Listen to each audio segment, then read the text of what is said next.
Hi friends, ഏവർക്കും design ടിപ്സിൻ്റെ പുതിയൊരു വീഡിയോയിലേക്ക് സ്വാഗതം. ഞാൻ ലിൻസ് ജോസ്. നമ്മൾ അഡോബ് ഫോട്ടോഷോപ്പിനെ കുറിച്ചുള്ള കാര്യങ്ങളാണ് ഈ കഴിഞ്ഞ വീഡിയോയിൽ നോക്കിയിട്ടുള്ളത്. ആ ഒരു വീഡിയോയുടെ കണ്ടിന്യൂഷൻ ആയിട്ടുള്ള കാര്യങ്ങളാണ് നമ്മൾ ഈ വീഡിയോയിൽ നോക്കുന്നത്. അപ്പോൾ നമ്മൾ ആ വീഡിയോയിൽ അവസാനമായിട്ട് നോക്കിയിട്ടുള്ളത് റെക്റ്റാങ്കിൾ മാർക്കി ടൂളിനെ കുറിച്ചാണ്. നമുക്ക് റെക്റ്റാങ്കിൾ മാർക്കി ടൂളിൻ്റെ ഓപ്ഷൻ ബാറിലുള്ള ഓപ്ഷനുകളെ കുറിച്ച് ഈ വീഡിയോയിൽ നോക്കാം. ഇവിടെ ഓപ്ഷൻ ബാറിൽ നിങ്ങൾക്ക് 4 ഓപ്ഷൻസ് കാണാം. ഇതിലെ ആദ്യത്തെ ഓപ്ഷൻ ന്യൂ സെലക്ഷൻ ആണ്. രണ്ടാമത്തെ option add to selection. Subtract ഓപ്ഷനാണ് മൂന്നാമത്തേത്. നാലാമത്തെ ഓപ്ഷൻ ഇൻ്റർസെക്റ്റ് വിത്ത് സെലക്ഷൻ ആണ്. പിന്നെ അടുത്തായിട്ടുള്ള ഫെദർ ഓപ്ഷൻ ആണ്. പിന്നെ അതിനുശേഷം സ്റ്റൈൽ എന്നൊരു ഓപ്ഷനും കൂടിയുണ്ട്. അപ്പോൾ നമുക്ക് ഈ ഓരോ ഓപ്ഷനും അപ്ലൈ ചെയ്ത് എന്താണെന്ന് നോക്കാം. അതുപോലെ തന്നെ നമ്മൾ റെക്റ്റാങ്കുലർ മാർക്കി ടൂൾ സെലക്ട് ചെയ്യുന്ന സമയത്ത് ന്യൂ സെലക്ട് എന്ന ഓപ്ഷൻ ആയിരിക്കും ഡീഫോൾട്ടായിട്ട് സെലക്ട് ആയിട്ടിരിക്കുക. ഞാനിവിടെ റെക്റ്റാങ്കിൾ ഷേപ്പ് ക്രിയേറ്റ് ചെയ്യുന്നുണ്ട്. ഇതാണ് ന്യൂ സെലക്ട് എന്ന് പറഞ്ഞ ഓപ്ഷൻ. നമ്മൾ പുതിയ റെക്റ്റാങ്കിൾ ഷേപ്പ് ക്രിയേറ്റ് ചെയ്യുന്ന സമയത്ത് മുൻപ് ക്രിയേറ്റ് ചെയ്തിട്ടുള്ള ഷേപ്പ് ഡീസെലക്ട് ആയി പോകുന്നതാണ്. ഇനി നമുക്ക് രണ്ടാമത്തെ ഓപ്ഷൻ ആയിട്ടുള്ള ആഡ് ടു സെലക്ഷൻ നോക്കാം. ഇവിടെ നമുക്കൊരു സെലക്ഷൻ നിലനിർത്തിക്കൊണ്ട് തന്നെ പുതിയ സെലക്ഷനുകൾ ക്രിയേറ്റ് ചെയ്യാൻ പറ്റും. ഇങ്ങനെ നമുക്ക് എത്ര സെലക്ഷനുകൾ വേണമെങ്കിലും ക്രിയേറ്റ് ചെയ്യാൻ കഴിയുന്നതാണ്. ഇതുപോലെ നമുക്ക് ഈ ഓപ്ഷൻ യൂസ് ചെയ്തുകൊണ്ട് പല പല സെലക്ഷനുകളെ നമുക്ക് ഒരു സെലക്ഷനാക്കി മാറ്റാൻ പറ്റും. ഇനി അടുത്ത ഓപ്ഷൻ ആയിട്ടുള്ള സബ്ട്രാക്റ്റ് ഫ്രം സെലക്ഷൻ നമുക്ക് നോക്കാം. ഈ ഒരു ഓപ്ഷൻ യൂസ് ചെയ്ത് നമ്മൾ ഡ്രാഗ് ചെയ്ത് സെലക്ട് ചെയ്യുന്ന സമയത്ത് നമ്മൾ മുൻപ് ക്രിയേറ്റ് ചെയ്തിട്ടുള്ള സെലക്ഷനെ സബ്ട്രാക്റ്റ് ചെയ്യുകയാണ് ചെയ്യുന്നത്. അതായത് നമ്മൾ ഡ്രാഗ് ചെയ്ത് മുൻപ് ചെയ്തിട്ടുള്ള സെലക്ഷനെ നമുക്ക് മൈനസ് ചെയ്യാൻ പറ്റും. ഇനി നമുക്ക് നാലാമത്തെ ഓപ്ഷൻ ആയിട്ടുള്ള ഇൻ്റർസെക്റ്റ് വിത്ത് സെലക്ഷൻ നോക്കാം. നമ്മൾ ഈ ഒരു ഓപ്ഷൻ യൂസ് ചെയ്യുന്ന സമയത്ത് നിങ്ങൾക്ക് ഇവിടെ കാണാൻ കഴിയുന്നുണ്ട്, ഞാൻ ഡ്രാഗ് ചെയ്ത ആ ഒരു പോർഷൻ ഒഴികെ ബാക്കി എല്ലാ പോർഷനും ഡീസെലക്ട് ആയി പോയിട്ടുണ്ട്. ഇനി നമുക്ക് അടുത്ത ഓപ്ഷൻ ആയിട്ടുള്ള ഫെദർ നോക്കാം. ഇവിടെ ഞാൻ ഈ റെക്റ്റാങ്കിൾ സെലക്ഷനകത്ത് ഓൾട്ട് ഡിലീറ്റ് പ്രസ് ചെയ്തുകൊണ്ട് കളർ ഫില്ല് ചെയ്യുന്നുണ്ട്. ഇപ്പം നമ്മൾ ഈ കളർ ഫില്ല് ചെയ്തിട്ടുള്ള ഈ റെക്റ്റാങ്കിൾ ഷേപ്പിന് നമ്മൾ ഫെദർ കൊടുത്തിട്ടില്ല. നമുക്ക് ഫെദർ കൊടുത്തുകൊണ്ട് പുതിയ റെക്റ്റാങ്കിൾ ഷേപ്പ് കൂടി ക്രിയേറ്റ് ചെയ്ത് നോക്കാം. അപ്പോൾ നിങ്ങൾക്ക് ഫെദറിൻ്റെ ഉപയോഗം വ്യക്തമാകും. ഇവിടെ ഫെദറിൽ നമുക്കൊരു 20 പിക്സൽ കൊടുക്കാം. ഞാൻ റെക്റ്റാങ്കിൾ ഷേപ്പ് ക്രിയേറ്റ് ചെയ്യുന്നുണ്ട്. നിങ്ങൾക്ക് ഈ സെലക്ഷൻ്റെ കോർണർ നോക്കിക്കഴിഞ്ഞാൽ മനസ്സിലാകും, ഇതിൻ്റെ കോർണർ അത്ര ഷാർപ്പായിട്ടല്ല വന്നിരിക്കുന്നത്, കുറച്ച് കർവ്ഡ് ആയിട്ടാണ് വന്നിരിക്കുന്നതെന്ന്. നമുക്ക് ഈ സെലക്ഷനിലേക്ക് കളർ ഫില്ല് ചെയ്ത് നോക്കാം. നമ്മൾ ആദ്യം ക്രിയേറ്റ് ചെയ്തിട്ടുള്ള റെക്റ്റാങ്കിൾ ഷേപ്പിൻ്റെ എഡ്ജ് പോലെ ഷാർപ്പല്ല ഈ ഷേപ്പിൻ്റെ എഡ്ജ്. ഇതിൻ്റെ എഡ്ജ് കുറച്ച് സ്മൂത്ത് ആയിട്ടാണ് ഇരിക്കുന്നത്. അപ്പോൾ നമ്മൾ ഫെദർ കൊടുത്തു കഴിഞ്ഞിട്ടുണ്ടെങ്കിൽ ഇതുപോലെ സ്മൂത്തായിട്ട് നമുക്ക് കിട്ടുന്നതാണ്. ഫെദർ നമ്മൾ കൂടുതലായിട്ട് യൂസ് ചെയ്യുന്ന ഇമേജൊക്കെ കട്ട് ചെയ്യുമ്പോഴാണ്. നമ്മൾ ഇമേജ് കട്ട് ചെയ്യുന്ന സമയത്ത് ഇതുപോലെ ഫെദർ കൊടുക്കുകയാണെങ്കിൽ കട്ട് ചെയ്തതിൻ്റെ ഒരു ഷാർപ്പ് ഫീൽ ഒഴിവായി കിട്ടുന്നതാണ്. വരുന്ന ക്ലാസ്സുകൾ നമുക്ക് ഈ ഫെദർ ഇമേജ് കട്ട് ചെയ്യുമ്പോൾ അപ്ലൈ ചെയ്തിട്ട് ഇതിൻ്റെ ഉപയോഗം കൂടുതലായിട്ട് മനസ്സിലാക്കാം. ഞാനിവിടെ അൺഡു ചെയ്യുന്നുണ്ട്. ഇനി നമുക്ക് അടുത്ത ഓപ്ഷൻ ആയിട്ടുള്ള സ്റ്റൈൽ നോക്കാം. ഇതിൽ 3 സബ് ഓപ്ഷൻസ് ആണുള്ളത്. Normal, fixed ratio, fixed size എന്നീ 3 ഓപ്ഷനുകളാണ് ഇതിനകത്തുള്ളത്. റെക്റ്റാങ്കിൾ ടൂൾ സെലക്ട് ചെയ്യുന്ന സമയത്ത് ഡീഫോൾട്ടായിട്ട് നോർമൽ ആയിരിക്കും വരിക. നമ്മൾ നോർമൽ സെലക്ട് ചെയ്യുമ്പോൾ നമുക്ക് സെലക്ഷൻ ഏത് സൈസിൽ വേണമെങ്കിലും ക്രിയേറ്റ് ചെയ്യാം. ഈ സെലക്ഷന് സൈസിൻ്റെ ലിമിറ്റേഷൻ ഇല്ല. ഇനി നമുക്ക് ഫിക്സ്ഡ് റേഷ്യോ സെലക്ട് ചെയ്ത് നോക്കാം. ഇവിടെ വിഡ്ത്ത് കൊടുക്കാനും ഹൈറ്റ് കൊടുക്കാനും 2 കോളം കൂടി എനേബിൾ ആയിട്ടുണ്ട്. വിഡ്ത്തിലും ഹൈറ്റിലും 1 ആണ് കൊടുത്തേക്കുന്നത്. നമ്മൾ റെക്റ്റാങ്കിൾ സെലക്ഷൻ ക്രിയേറ്റ് ചെയ്യുന്ന സമയത്ത് 1:1 എന്ന പ്രൊപ്പോർഷനിലായിരിക്കും ഇവിടെ സെലക്ഷൻ വരിക. ഇവിടെ നിങ്ങൾക്ക് നോക്കിക്കഴിഞ്ഞാൽ അത് മനസ്സിലാവുന്നതാണ്. അതുപോലെ തന്നെ നമുക്ക് ഹൈറ്റ് ഒരു 2 കൊടുത്തു നോക്കാം. 1:2 എന്ന പ്രൊപ്പോർഷനിലാണ് ഇവിടെ റെക്റ്റാങ്കിൾ സെലക്ഷൻ വന്നിരിക്കുന്നത്. ഇനി നമുക്ക് ഫിക്സ്ഡ് സൈസ് നോക്കാം. ഈ ഒരു ഓപ്ഷൻ നമ്മൾ യൂസ് ചെയ്യുന്നത് നമുക്ക് എത്ര വിഡ്ത്തും എത്ര ഹൈറ്റും ഉള്ള ഒരു റെക്റ്റാങ്കിൾ സെലക്ഷനാണ് വേണ്ടതെന്ന് ഇവിടെ സെറ്റ് ചെയ്യാവുന്നതാണ്. ഇവിടെ ഞാൻ വിഡ്ത്തിൽ 500 പിക്സലും ഹൈറ്റിൽ 500 പിക്സലുമാണ് ഓൾറെഡി സെറ്റ് ചെയ്ത് വെച്ചിരിക്കുന്നത്. നമുക്കൊന്ന് ക്രിയേറ്റ് ചെയ്ത് നോക്കാം. ഇവിടെ നിങ്ങൾക്ക് കാണാം സമചതുരത്തിലുള്ള ഒരു റെക്റ്റാങ്കിൾ സെലക്ഷനാണ് വന്നിരിക്കുന്നത്. ഇതിൻ്റെ വിഡ്ത്ത് 500 പിക്സലും ഹൈറ്റ് 500 പിക്സലുമാണ്.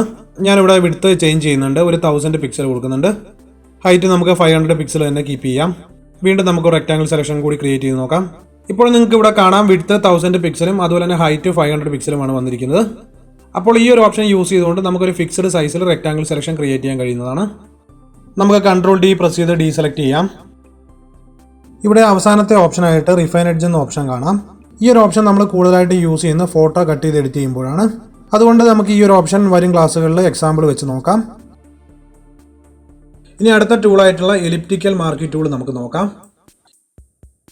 ഇത് ഞാൻ ഷിഫ്റ്റ് കീ പ്രസ് ചെയ്തുകൊണ്ട് ഡ്രാഗ് ചെയ്യുന്നുണ്ട്. നമുക്കിതിലേക്ക് കളർ ഫില്ല് ചെയ്യാം. അതിന് മുൻപായിട്ട് ഒരു ലെയർ ക്രിയേറ്റ് ചെയ്യുന്നുണ്ട്. അപ്പോൾ ഇങ്ങനെ റൗണ്ട് ഷേപ്പിൽ നമുക്ക് കളർ ഫില്ല് ചെയ്ത് നമ്മുടെ വർക്കിനായിട്ട് യൂസ് ചെയ്യാൻ പറ്റുന്നതാണ്. വീണ്ടും ഞാൻ അൺഡു ചെയ്തു. ആ കളറിനെ ഞാൻ റിമൂവ് ചെയ്തു. ഈ ലെയറിനെ ഞാൻ ഡിലീറ്റ് ചെയ്യുന്നുണ്ട്. ഇനി ഞാൻ വീണ്ടും റൗണ്ട് ഷേപ്പ് ഒന്നുകൂടി ക്രിയേറ്റ് ചെയ്യുന്നുണ്ട്. നമുക്ക് ഇതേ റൗണ്ട് ഷേപ്പിൽ ഈ ഒരു പോർഷനെ കട്ട് ചെയ്യാം. ഇവിടെ നമ്മൾ ഷോർട്ട് കീ ആയിട്ടുള്ള Ctrl+X യൂസ് ചെയ്തുകൊണ്ട് റൗണ്ട് ഷേപ്പിൽ ഇമേജിനെ കട്ട് ചെയ്തിട്ടുണ്ട്. ഇതിനെ നമുക്ക് പുതിയൊരു ലെയറിലേക്ക് പേസ്റ്റ് ചെയ്യാം. ഇവിടെ ഇപ്പോൾ ലെയർ ക്രിയേറ്റ് ചെയ്തിട്ടുണ്ട്. ഇനി ഈ ലെയറിൽ പേസ്റ്റ് ചെയ്യാൻ വേണ്ടിയിട്ട് നമുക്ക് ഷോർട്ട് കീ യൂസ് ചെയ്യാം, അല്ലെങ്കിൽ എഡിറ്റിൽ പോയതിന് ശേഷം പേസ്റ്റ് സെലക്ട് ചെയ്യാം.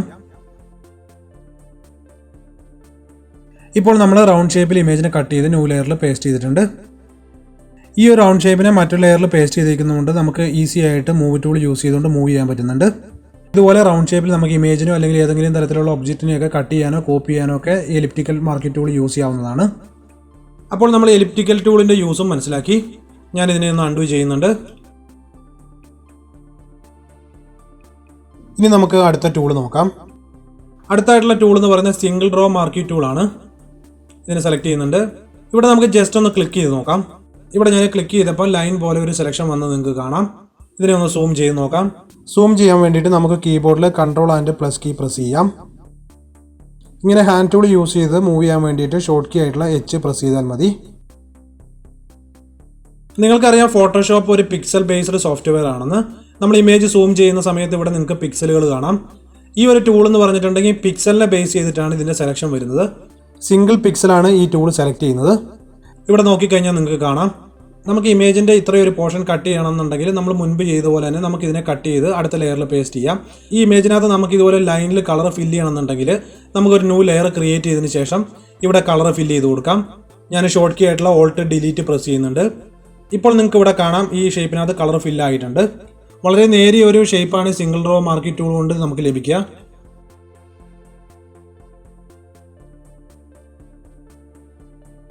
ഇനി അടുത്ത ടൂളായിട്ടുള്ള സിംഗിൾ കോളം മാർക്കിംഗ് ടൂൾ നമുക്ക് നോക്കാം. ഇവിടെ ക്ലിക്ക് ചെയ്ത് നോക്കാം.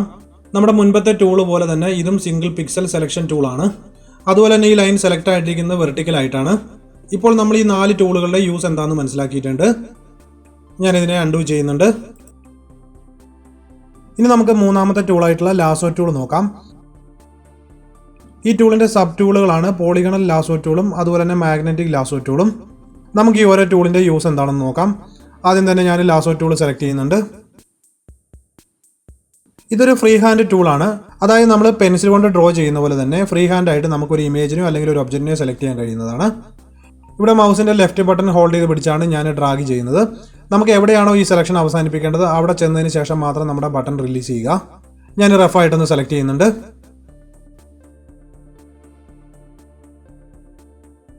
നമ്മളിതിൻ്റെ സ്റ്റാർട്ടിങ്ങിൽ തന്നെ ഇതിൻ്റെ സെലക്ഷൻ അവസാനിപ്പിച്ചിട്ടുണ്ട്. ഇവിടെ ഇപ്പോൾ സെലക്ഷൻ ആയിട്ടുണ്ട്. അപ്പോൾ ലാസോ ടൂൾ കൊണ്ട് നമുക്ക് ഇതുപോലെ ഫ്രീ ഹാൻഡ് ആയിട്ട് നമുക്ക് ഇമേജിനൊക്കെ കട്ട് ചെയ്യാൻ കഴിയും. ഈ ഒരു ടൂളിൻ്റെ യൂസ് എന്താണെന്ന് നിങ്ങൾക്ക് മനസ്സിലായിട്ടുണ്ടെന്ന് ഞാൻ വിചാരിക്കുന്നു. അതുപോലെ ഇവിടെ ഓപ്ഷൻ ബാറിൽ കുറച്ച് ഓപ്ഷൻസ് ഉണ്ട്. നമ്മൾ ഈ ഓപ്ഷനുകളെല്ലാം റെക്റ്റാങ്കിൾ ടൂളിൽ നോക്കിയിട്ടുണ്ടായിരുന്നു. അവിടെയുള്ള അതേ ഓപ്ഷൻസ് തന്നെയാണ് ഈ ഒരു ടൂളിനകത്തും വന്നിട്ടുള്ളത്. ഇവിടെ ഇമേജിൻ്റെ സെലക്ഷൻ കുറച്ച് പുറത്തേക്കായിട്ടാണ് വന്നിരിക്കുന്നത്. നമുക്ക് ഇതിനൊന്ന് കറക്റ്റ് ആക്കാം. അതിനായിട്ട് ഞാനിവിടെ ഓപ്ഷൻ ബാറിൽ നിന്ന് സബ്ട്രാക്റ്റ് സെലക്ട് ചെയ്യുന്നുണ്ട്. ഇവിടെ നമുക്ക് മൈനസ് ചെയ്യേണ്ട ആ ഒരു പോർഷൻ ഡ്രാഗ് ചെയ്ത് കൊടുക്കാം. ഇവിടെ പുറത്തേക്ക് എന്ന പോർഷൻ മൈനസ് ആയിട്ടുണ്ട്. അതുപോലെ തന്നെ ഞാൻ ആഡ് ടു സെലക്ഷൻ എന്ന ഓപ്ഷനും കൂടി ക്ലിക്ക് ചെയ്തുകൊണ്ട് ഈ ഇമേജിൻ്റെ പുറത്തേക്ക് കുറച്ച് പോർഷനും കൂടി എക്സ്ട്രാ സെലക്ട് ചെയ്യുന്നുണ്ട്.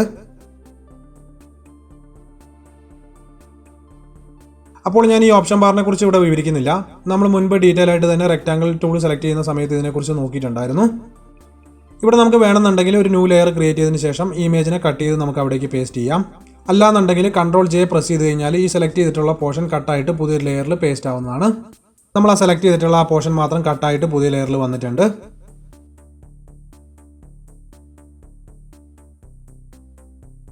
ഓക്കെ, ഇപ്പോൾ ലാസോ ടൂളിൻ്റെ യൂസ് എന്താണെന്ന് നിങ്ങൾക്ക് മനസ്സിലായിട്ടുണ്ടെന്ന് വിചാരിക്കുന്നു. ഇനി നമുക്ക് അടുത്ത ടൂളായിട്ടുള്ള പോളിഗണൽ ലാസോ ടൂൾ നോക്കാം.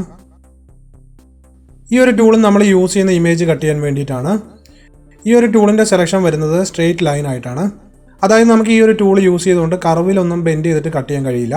ഓരോ പോയിന്റിലും നമ്മൾ ക്ലിക്ക് ചെയ്ത് കൊടുക്കണം. നമ്മൾ മുൻപത്തെ ടൂൾ പോലെ ഡ്രോ ചെയ്യല്ല ചെയ്യുന്നത്. ഇവിടെ കാണുന്ന പോലെ നമുക്ക് ഓരോ പോയിന്റിലും ക്ലിക്ക് ചെയ്യേണ്ട ആവശ്യമുണ്ട്. ഓരോ കർവിലും നമ്മൾ ക്ലിക്ക് ചെയ്തിട്ടാണ് പുതിയൊരു ലൈൻ ക്രിയേറ്റ് ചെയ്യുന്നത്.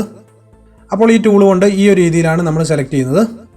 ഇവിടെ നിങ്ങൾക്ക് കുറച്ചുകൂടെ വ്യക്തമായിട്ട് കാണാം. ഇതിൻ്റെ സെലക്ഷൻ ഒരു സ്ട്രെയിറ്റ് ലൈൻ ആയിട്ടാണ് വരുന്നത്.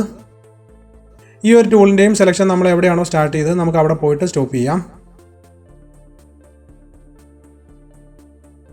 ഞാനിവിടെ ആദ്യം സ്റ്റാർട്ട് ചെയ്തിട്ടുള്ള ആ പോയിന്റിൽ ക്ലിക്ക് ചെയ്യുന്നുണ്ട്. ഇപ്പോൾ ഇവിടെ സെലക്ഷൻ വന്നത് നിങ്ങൾക്ക് കാണാം. അപ്പോൾ നമ്മൾ ഈ സെലക്ട് ചെയ്തിട്ടുള്ള ഈ ഒരു പോർഷൻ നമുക്ക് മൂവ് ടൂൾ യൂസ് ചെയ്തുകൊണ്ട് മൂവ് ചെയ്യാൻ പറ്റും. ഇവിടെ നിങ്ങൾക്ക് കാണാം ഈ പെൺകുട്ടിയുടെ ഇമേജ് മാത്രം കട്ടായിട്ട് വന്നിരിക്കുന്നത്. അതുപോലെ തന്നെ Ctrl J പ്രസ് ചെയ്യുകയാണെന്നുണ്ടെങ്കിൽ ഈ സെലക്ട് ചെയ്ത ഒരു പോർഷൻ്റെ ഡ്യൂപ്ലിക്കേറ്റ് കോപ്പി വരുന്നതാണ്. ഇനി നമുക്ക് അവസാനത്തെ ടൂളായിട്ടുള്ള മാഗ്നറ്റിക് ലാസോ ടൂൾ നോക്കാം. ഈ ഒരു ടൂൾ യൂസ് ചെയ്യാൻ വേണ്ടിയിട്ട് നമ്മൾ മൗസ് കൊണ്ട് വെറുതെ ഡ്രാഗ് ചെയ്താൽ മാത്രം മതി. ഇവിടെ ഇതിൻ്റെ കളർ ഡിറ്റക്ട് ചെയ്തുകൊണ്ട് ഓട്ടോമാറ്റിക്കായിട്ട് സെലക്ട് ആവുന്നതാണ്. നമുക്കൊന്ന് ട്രൈ ചെയ്ത് നോക്കാം. ഇവിടെ നിങ്ങൾക്ക് കാണാം ഞാൻ സിമ്പിളായിട്ട് ഡ്രാഗ് ചെയ്ത് പോകുന്നേ ഉള്ളൂ. ഇതിൻ്റെ സെലക്ഷൻ ഓട്ടോമാറ്റിക്കായിട്ടാണ് വരുന്നത്. ഈ ഒരു ടൂളിൻ്റെ അൽഗോരിതം അങ്ങനെയാണ് സെറ്റ് ചെയ്ത് വെച്ചിരിക്കുന്നത്. അപ്പോൾ ഈ ഒരു ടൂൾ സെലക്ട് ചെയ്യാൻ വേണ്ടിയിട്ട് വളരെ ഈസി ആയിട്ടുള്ള ഒരു ടൂളാണ്. അതുപോലെ തന്നെ നമ്മൾ ഈ ഒരു ടൂളും സെലക്ഷൻ സ്റ്റാർട്ട് ചെയ്ത് കൊടുത്ത് തന്നെ കൊണ്ടുപോയിട്ടാണ് എൻഡ് ചെയ്യിപ്പിക്കുന്നത്. ഇവിടെ ഇപ്പോൾ സെലക്ഷൻ വന്നിട്ടുണ്ട്. നമ്മളിപ്പോൾ ഈ സെലക്ട് ചെയ്തിട്ടുള്ള ഇമേജിനെ നമുക്ക് മൂവ് ടൂൾ കൊണ്ട് മൂവ് ചെയ്യാം. അതുപോലെ നമുക്ക് കട്ട് ചെയ്ത് ന്യൂ ലെയറിൽ വേണമെങ്കിൽ പേസ്റ്റ് ചെയ്യാം. അപ്പോൾ മാഗ്നറ്റിക് ടൂളിൻ്റെ യൂസും നമ്മൾ മനസ്സിലാക്കി.